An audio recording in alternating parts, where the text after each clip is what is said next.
Hi friends, this is Bani and welcome to my channel. বন্ধুরা, আজকে আমি তোমাদের জন্য কিছু ইম্পর্টেন্ট স্ট্রাকচার নিয়ে এসেছি।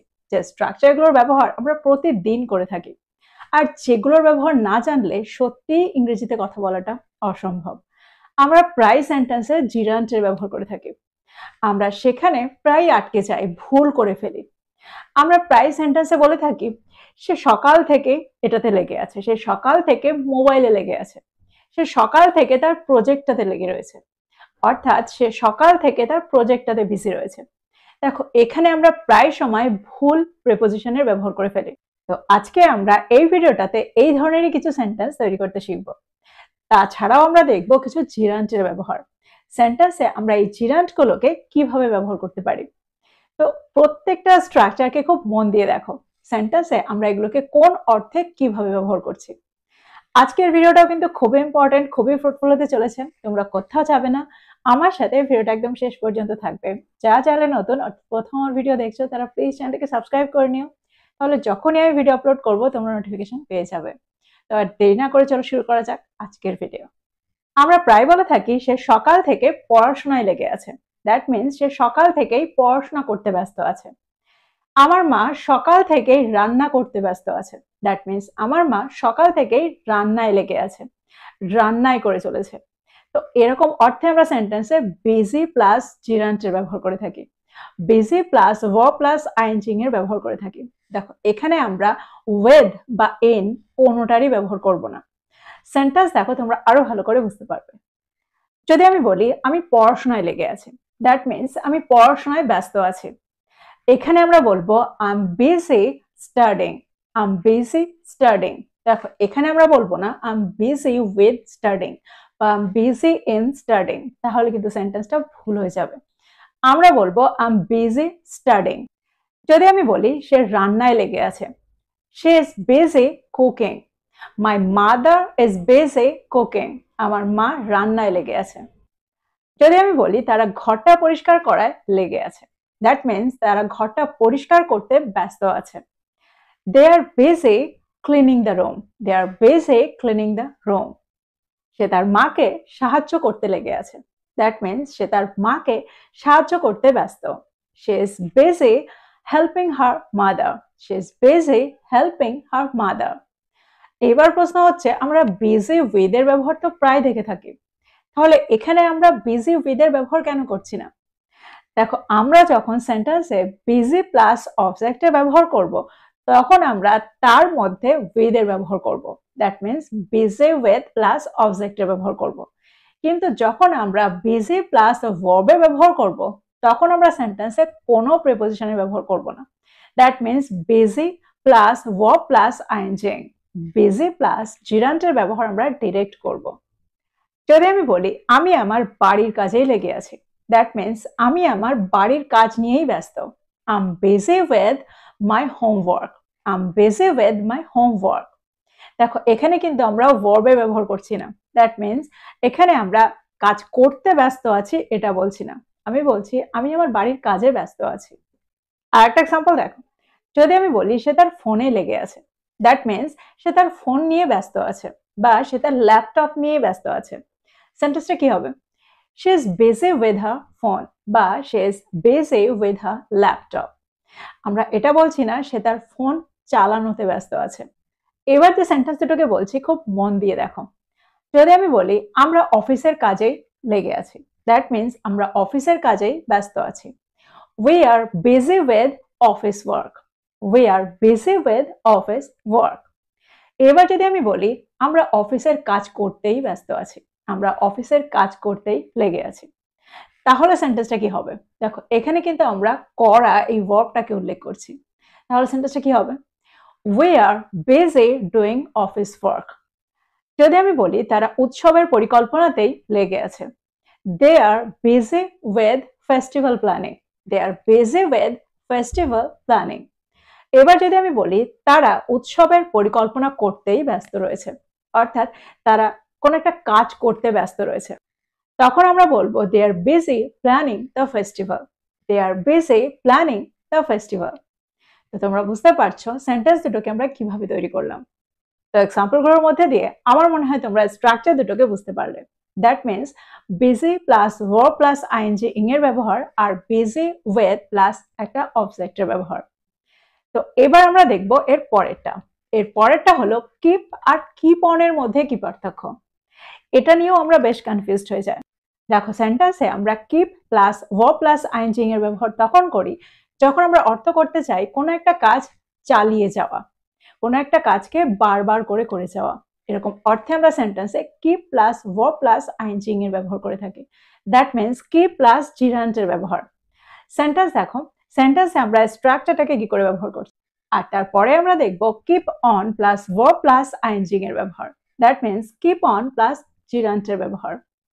যদি আমি বলি সে ক্লাসে কথা চালিয়েই যায়, দ্যাট মিনস সে ক্লাসে কথা বলতেই থাকে, ক্লাসের সময় সে কথা বলতেই থাকে। He keeps talking during the class, he keeps talking during the class. সে সারা রাত কেঁদেই গেল। He kept crying all night, he kept crying all night. যদি আমি বলি তারা একই প্রশ্ন বারবার জিজ্ঞাসা করতে থাকে, they keep asking the same question, they keep asking the same question. আমি আমার ইংরেজি উন্নত করার চেষ্টা চালিয়ে যাই। I keep trying to improve my English. I keep trying to improve my English. এবার যদি আমি বলি আমি সমস্যাটা নিয়ে ভেবেই যাচ্ছিলাম, দেখো সেন্টেন্সটা পাস্ট টেন্সে রয়েছে, আর ঠিক সেই কারণে এখানে আমরা কিপের জায়গায় কেপ্ট এর ব্যবহার করব। সেন্টেন্সটা কি হবে? I kept thinking about the problem. I kept thinking about the problem. এবার প্রশ্ন হচ্ছে এই সেন্টেন্সগুলো তো খুবই কমন, এই সেন্টেন্সগুলোর ব্যবহার আমরা প্রায় করে থাকি, তাহলে কখন আমরা keep on plus verb plus ING এর ব্যবহার করব? দেখো যখন আমরা সেন্টেন্সটাতে একটু এমফাসাইজ করতে চাইবো, অর্থাৎ সেন্টেন্সটাতে একটু জোর দিতে চাইবো, তখন আমরা সেন্টেন্সে keep on plus verb plus ING এর ব্যবহার করব। বাকি সেন্টেন্স দুটো একই থাকে, দুটো সেন্টেন্সের মধ্যে খুব একটা পার্থক্য থাকে না, স্ট্রাকচারেরও কোনো পার্থক্য থাকে না। শুধু এটার ব্যবহার আমরা তখন করি, অর্থাৎ কিপ অনের ব্যবহার আমরা তখন করি যখন সেন্টেন্সটাকে আর একটু জোর দিয়ে বলতে চাই। এক্সাম্পল দেখো, সে আমাকে দোষারোপ করেই চলেছে। she keeps on blaming me, she keeps on blaming me. দেখো এখানে সেন্টেন্সটাকে জোর দিলাম, she keeps on blaming me, that means সে করেই চলেছে, সে কোনো কারণ ছাড়াই চিৎকার করেই চলেছে। he keeps on shouting for no reason, he keeps on shouting for no reason. দেখো আগের সেন্টেন্সগুলোতেও আমরা কিপ অন এর ব্যবহার করতে পারতাম। যদি আমি বলি সে সারা রাত কেঁদেই গেল, she kept on crying all night, she kept on crying all night, বা he kept on crying all night. আমি আমার ইংরেজি উন্নত করার চেষ্টা করেই চলি, I keep on trying to improve my English, I keep on trying to improve my English. তো তোমরা বুঝতে পারছো সেন্টেন্সে কিপ আর কিপ অন এর মধ্যে কি পার্থক্য। এবার আমরা দেখব কিছু জিরান্টের ব্যবহার। সেন্টেন্সে আমরা কোন কোন ওয়ার্ডের পরে জিরান্টের ব্যবহার ডিরেক্ট করে থাকি। আমরা প্রায় কনফিউজড হয়ে যাই এই সেন্টেন্সগুলোকে আমরা কিভাবে তৈরি করছি। দেখো উপভোগ করা বোঝাতে আমরা সেন্টেন্সে এনজয়ের ব্যবহার করে থাকি, এই ওয়ার্ডটাকে ব্যবহার করে থাকি। আর ঠিক তারপরে যদি আমরা কোনো ভার্বের ব্যবহার করতে যাই তখন আমরা তার সাথে আইএনজি কে যোগ করে থাকি। ফর এক্সাম্পল, আমি বই পড়া উপভোগ করি, I enjoy reading book, I enjoy reading book. দেখো এখানে আমরা enjoy plus read plus ING এর ব্যবহার করেছি, দ্যাট মিনস এনজয় প্লাস একটা জিরান্টের ব্যবহার আমরা এখানে করেছি, যেহেতু এনজয়ের ঠিক পরেই আমরা ভার্বটার ব্যবহার সেন্টেন্সে করেছি। যদি আমি বলি সে সাঁতার কাটাটা উপভোগ করে, তো আমরা এখানে বলবো হি এনজয়স সুইমিং, হি এনজয়স সুইমিং। দেখো উপেক্ষা করা বা এড়িয়ে চলার অর্থে আমরা সেন্টেন্সে অ্যাভয়েড এর ব্যবহার করে থাকি, আর অ্যাভয়েড এর পরে আমরা যখন ডিরেক্ট ভার্বের ব্যবহার করতে যাই তার সাথে আমরা আইএনজি কে যোগ করে থাকি। ফর এক্সাম্পল, আমি জাঙ্ক ফুড খাবার এড়িয়ে চলি, আমি জাঙ্ক ফুড খাওয়াটাকে এড়িয়ে চলি। সেন্টেন্সটা কি হবে? I avoid eating junk food, I avoid eating junk food. দেখো এখানে আমরা অ্যাভয়েড এর ঠিক পরেই ভার্বের ব্যবহার করেছি, আর ঠিক সেই কারণে তার সাথে আমরা আইএনজি কে যোগ করেছি। আরেকটা এক্সাম্পল দেখো, যদি আমি বলি সে অপরিচিতদের সাথে কথা বলাটা এড়িয়ে চলে, সেন্টেন্সটা কি হবে? She avoids talking to strangers, she avoids talking to strangers. দেখো আমরা স্বীকার করার অর্থে অ্যাডমিট এই ওয়ার্ডটা ব্যবহার করতে পারি।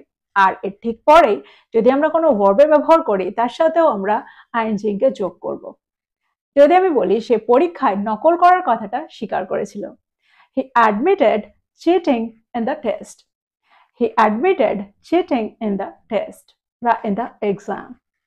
যদি আমি বলি সে মিথ্যা বলার কথা স্বীকার করেছিল, she admitted lying. she admitted lying.